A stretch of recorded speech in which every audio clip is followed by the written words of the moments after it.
Day 19 of 30 days challenge. हमारा पहला एक वर्ड है प्राण प्रतिष्ठा। मतलब ये एक मूर्ति की जीवन सांस की स्थापना है। मतलब आप ऐसा बोल सकते हो कि हिंदुइज्म में एक ऐसी सेरेमनी होती है जिसमें किसी देवी देवता की मूर्ति के अंदर एक दिव्य शक्ति को प्रवेश करवाया जाता है, या फिर आप बोल सकते हो कि एक मूर्ति को जीवित देवता में बदल दिया जाता है, या फिर एक मूर्ति को जीवित देवी में बदल दिया जाता है। द प्राण प्रतिष्ठा of the Ram Mandir is expected to attract millions of devotees to Ayodhya. मतलब राम मंदिर की प्राण प्रतिष्ठा से ये उम्मीद है कि ये प्राण प्रतिष्ठा लाखों भक्तों को अयोध्या की तरफ अट्रैक्ट करेगी या फिर आकर्षित करेगी। इसकी वजह से भारत और जो विदेश के टूरिस्ट हैं वो अयोध्या की तरफ आकर्षित हो जाएंगे, जिससे होटल्स, ट्रांसपोर्टेशन या फिर खाने जैसी चीजों की डिमांड बढ़ेगी और लोकल इकोनॉमी को भी बूस्ट मिलेगा। पेनेंस ये एक नाउन है। मतलब ये एक तपस्या है जिसमें किसी ने कोई गलती की है या फिर कोई भी पाप किया है तो उसके लिए जो पछतावा होता है या फिर उसके लिए जो पश्चाताप होता है उसका दुख व्यक्त करने का एक काम है। इसमें भगवान से या फिर किसी भी दिव्य शक्ति से माफी मांगकर हम उनको खुश करने की कोशिश करते हैं और इससे हम अपने पापों से मुक्त हो जाते हैं। He devoted himself to a life of penance for his wrongdoings। मतलब उसने जाने अनजाने में जो कुछ भी गलतियां की हैं या फिर जो कुछ भी गलत काम किए हैं या फिर पाप किए हैं उन गलतियों के लिए पश्चाताप से भरा हुआ जीवन या फिर जो भी पछतावे से भरा जीवन है उसने भगवान के सामने समर्पित कर दिया है। सात्विक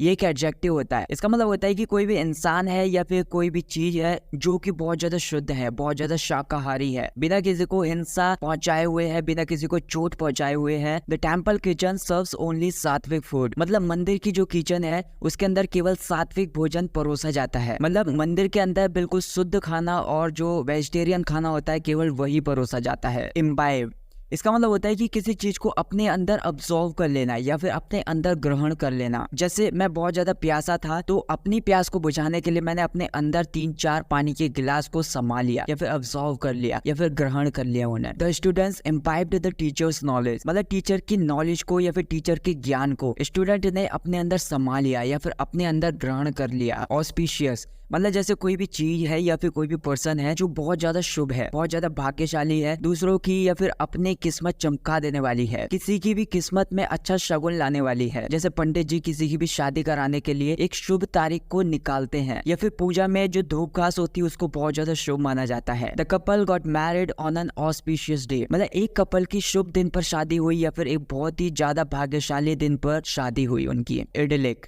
मतलब कोई भी चीज है या फिर कोई भी पर्सन है जो कि बहुत ज्यादा शांति से भरा हुआ है, बहुत ज्यादा संतोषजनक है, अपने आप को बहुत ज्यादा सेटिस्फैक्शन दे देने वाली चीज है या फिर कोई भी सिचुएशन है। जैसे अगर हम कहीं पर कैंडल लाइट डिनर के लिए जाते हैं तो वहां पर जो माहौल होता है वो बहुत ज्यादा शांति से भरा हुआ होता है, या फिर जो पल होते हैं वो बहुत ज्यादा संतुष्टि से भरे हुए होते हैं। It's idyllic to get lost in a good book while sipping tea in a cozy armchair by a crackling fireplace। मतलब जलती हुई फायरप्लेस के पास एक आरामदायक कुर्सी के ऊपर बैठकर चाय की चुस्की लेते हुए एक बहुत ही अच्छी किताब में खो जाने वाला जो मोमेंट होता है, एक बहुत ज्यादा शांति भरा होता है या फिर बहुत ज्यादा जिंदगी के जो अच्छे पल होते हैं, खुशी से भरे पल होते हैं, वो जो संतुष्टि भरे पल होते हैं, वो जिंदगी जी लेने वाला होता है। फॉर्चुनेट मतलब कोई भी चीज है या फिर कोई भी पर्सन है जो कि बहुत ज्यादा भाग्यशाली है, दूसरों की किस्मत या फिर अपने खुद की किस्मत चमका देने वाला है। मतलब इसको हम एक पॉजिटिव वे में यूज करते हैं। मतलब एक ऐसी चीज जिसका पॉजिटिव रिजल्ट निकल कर आता है। जैसे एक बहुत ही ज्यादा तीव्रता वाला एक भूकंप का झटका आया था लेकिन उसमें किसी को भी नुकसान नहीं हुआ तो सबके सब बहुत ज्यादा भाग्यशाली थे, मतलब सबके सब बहुत ज्यादा फॉर्चुनेट थे। Many Hindus consider it fortunate to be able to witness the consecration of the Ram temple in Ayodhya. मतलब कई हिंदू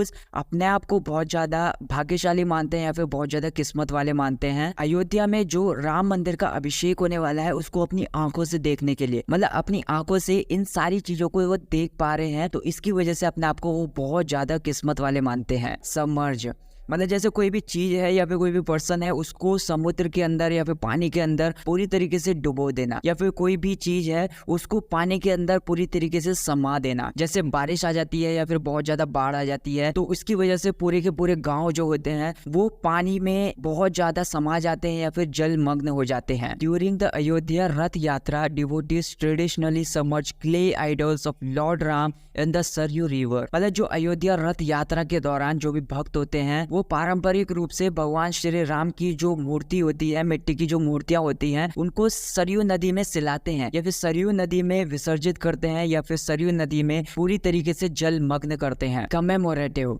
इसका मतलब होता है स्मारक, या फिर जैसे कोई चीज है या फिर कोई भी पर्सन है वो किसी चीज की याद दिलाती है या फिर वो किसी पर्सन की याद दिलाती है, तो वो मतलब इसका स्मारक हो गया। जैसे ताजमहल शाहजहां ने अपनी बेगम मुमताज की याद में बनवाया था, तो वो उसकी बेगम मुमताज का स्मारक है। राम जन्मभूमि trust issued a commemorative silver coin marketing the construction of the Ram temple. मतलब राम जन्मभूमि ट्रस्ट ने राम मंदिर के निर्माण को चिन्हित करते हुए या फिर राम मंदिर के निर्माण की याद में एक स्मारक चांदी का सिक्का जारी किया। स्कल्प्ट, जैसे कोई भी सॉलिड चीज है, जैसे पत्थर होता है या फिर जैसे लकड़ी होती है, तो उसको एक नए रूप में बदल देना या फिर उसको एक नया आकार दे देना। जैसे जो कलाकार होते हैं वो पत्थर के ऊपर या फिर लकड़ी के ऊपर, ये भी ठोस होती हैं, तो इनके ऊपर छेनी से हथौड़े से ठोक ठोक कर एक मूर्ति तैयार कर देते हैं या फिर एक नया ही रूप दे देते हैं, तो उसको स्कल्प्ट बोलते हैं। पेडेस्टल मतलब एक ऐसा प्लेटफॉर्म है या फिर एक ऐसा बेस है जिसके ऊपर किसी मूर्ति को रखा जाता है या फिर कोई भी स्पेशल चीज होती है तो उसको रखा जाता है। ये जो बेस होता है या फिर जो प्लेटफॉर्म होता है वो किसी पत्थर से भी बनाया जा सकता है या फिर लकड़ी से भी बनाया जा सकता है या फिर किसी कांच से भी बनाया जा सकता है, लेकिन डिजाइन अलग अलग होते हैं। द रामलला आइडल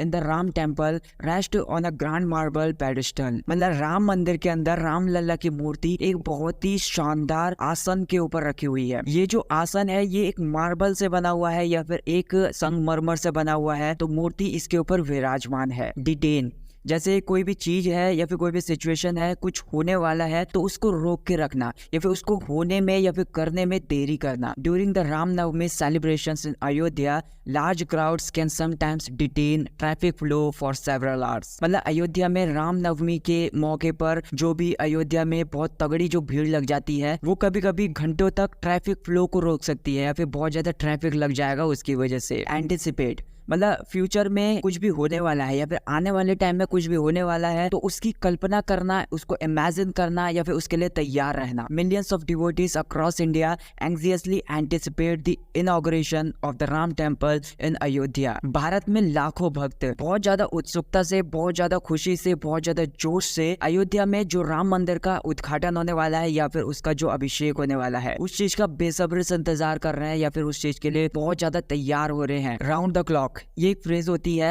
जैसे कोई भी चीज है जो बहुत जल्दी होने वाली है या फिर बहुत ज्यादा करीब है हम उसके। With the temple structure complete the consecration ceremony of the Ram temple is now just round the clock. मतलब मंदिर का स्ट्रक्चर पूरा हो जाने के साथ राम मंदिर का जो प्रतिष्ठा समारोह है अब वो बहुत ज्यादा करीब है, मतलब बहुत ही जल्दी होने वाला है। So that's it guys for this video guys. मैं आपके कंफ्यूजिंग वर्ड्स जानना चाहूंगा जिनके ऊपर भी आपको डाउट है, ताकि मैं उन सारे वर्ड्स को अपनी वीडियोस में लेकर आपके डाउट्स को क्लियर करने की अपनी पूरी कोशिश कर सकूं। और अगर आपको ये वीडियो पसंद आई है तो वीडियो को लाइक कर देना, चैनल को सब्सक्राइब कर देना। Thank you so much for watching this video.